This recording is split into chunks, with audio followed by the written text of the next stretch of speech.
Hi there, it's Jane here again. This time I'm talking about the images that were submitted for the month of December, and our theme was bokeh. So I'm just going to have a little word about bokeh before we get going, for those people who are perhaps new to the group or haven't heard the term before. It's spelled B-O-K-E-H and it's a Japanese term, and what it refers to is when you have what's called a shallow depth of field, and what that refers to really is you've got a very soft focus background. The blurring in the background can be really aesthetically pleasing. Now, some people think it's just about the attractive circles of light that you get, and that's what classically a lot of people think of as bokeh. But it isn't just that; it's the patterns, it's other smudgy patterns that's caused by the shallow depth of field, and it's just an overall smudginess of colour. And what I used as a criteria for this was that the bokeh in the background really had to add to the shot, had to create a really pleasing and complementary background, and in some cases perhaps even help reinforce the story. So there were a lot of strong shots here. These were my favourites, where perhaps the image provoked a reaction in me. I felt that it was particularly clever, technically very good, and of course really reflective of the theme of bokeh. So here's my favourite shots in the collage as ever, and I'm just going to go through them now. So if we have a look at this first one, which is by Eric Payton, and really lovely capture of a cobweb covered in dew. I like the way that he's framed the shot with the web off centre, off to the right over there. I wasn't really sure about this white area here that's caught the light, but it didn't bother me overly, so didn't worry about that in the end. He has got some beautiful bokeh here. He's got this circular bokeh going on where it's caught the light, and then he's got a general sort of overall smudginess over here as well. And rendering it in black and white works really well. So that's a good attractive shot, nicely composed, Eric. Then there's this one by Jane Eaton. Now, we had a lot of flowers submitted for this theme, and I just really liked the feel of this one because it's a bit different. It's not about a pretty flower. It's more about sort of faded glory, and the colours in it are lovely. I don't know whether you've edited it in some way or not, Jane, but I like what you've done to it if you have, with some kind of filter. Really, all the colours work really, really well together. I love the framing, this leaf, the main subject slightly off to one side, the trail of a cobweb there. The colour of this is gorgeous, and then of course all that beautiful bokeh in the background there. So nice shot, bit different and unusual, Jane. Then we've got this lovely portrait of a little boy by Sammy Moore, and I think this is when bokeh is really useful. So not only do you have a lovely capture of a natural moment, you've also got this beautiful background which really makes the shot. It just gives you, it is just the backdrop for it. And I love what goes on when you've got trees and branches behind people. So you know, really soft, really shallow depth of field. So nice capture there, Sammy. The only thing I felt was that I'm guessing it's taken perhaps as the sun's going down on a winter's afternoon. I felt that it was just slightly overly warm. This is only a really basic program called Picasso that I'm viewing these pictures in, but even with just a quick auto colour there, you can see how it's taken just a little bit of that warmth out.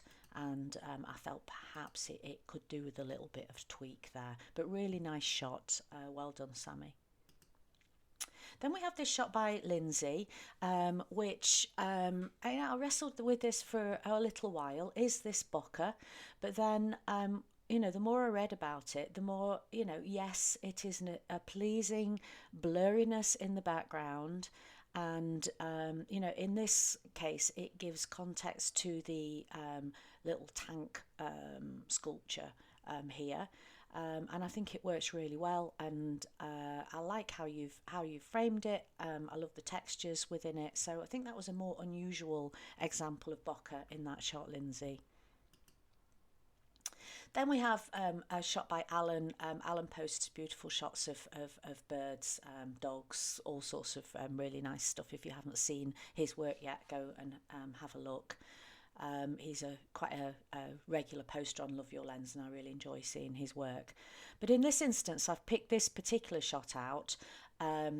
The light on the bird is amazing, and going through the feathers here and the droplets off. So his subject is fantastic. But not only that, he has got this beautiful bokeh in the background that again really sets off the subject and gives a really good sense of place as to where he is.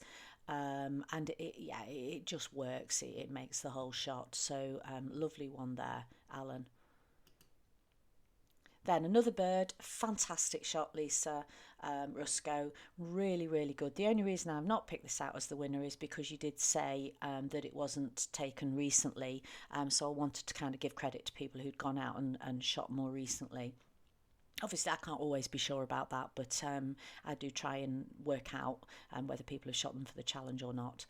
But the sharpness of this owl's face is fabulous. The composition, the sort of like cheeky peeking out and alertness of the bird. So the subject is fantastic, and just this bokeh background is absolutely beautiful. Really lovely capture, Lisa. Very nice. Then we've got this one by Jane Eaton. I think what appeals to me about this is how sort of old and decayed the main subject is, in contrast to the beautiful vibrancy of the flowers behind, which again, this isn't circular bokeh. This is just a general blurred out, pleasing smudginess. So I think that's my technical term for bokeh is a pleasing smudginess in the background, and I think the two just contrast really, really well, and that's what makes that work for me. So nice shot, Jane. And then we've got sort of similar in a way, but very different take on it by Denise Dawson, where again we have a dead seed head, really nice structure, nice silhouette, but just with some light coming through occasionally as well. But what I really liked was the painterly effect of the colours in the background on this one, Denise. And you know, this is why you can see people fall in love with bokeh so much. And there's something really nice about this area down here as well. So lovely capture again, Denise. Then this shot by Ray. I think this shot is absolutely stunning and really clever. It's very abstract. The colours are beautiful. The simplicity of it is what really grabs me, and the bands of colour within it as well. I struggled for ages as to whether it's bokeh or not, and in the end I kind of decided it wasn't, Ray. I'd be interested to hear what other people think, but I mean, you could print this and frame it, and it would be captivating. The rivulets down here, they come across almost as does anyone else see branches or twigs or something, almost like a forest scene or a fire within this. So very clever shot, Ray, and I'm sorry I didn't pick it as a favourite, but again I struggled to see if it really was bokeh or not. And then on to my favourite shot, Emma Hayes, absolutely beautiful shot, very, very shallow depth of field, beautifully sharp where it needs to be, and then all this beautiful bokeh. Am I droning on a bit? I mean, it is delicious, isn't it? So clever, all these circles, very, very heavily dew covered grass, and that's how Emma has achieved that. At first I just kept thinking she's used some kind of effect on this, some kind of filter, but I don't think you have, Emma, have you? I think it really is just the lens and the very shallow large aperture that's done this. So congratulations on that, Emma. I love the colours within it, and there were a couple actually that you posted like this, and I was struggling to pick between them, but a really worthy favourite for our month of bokeh.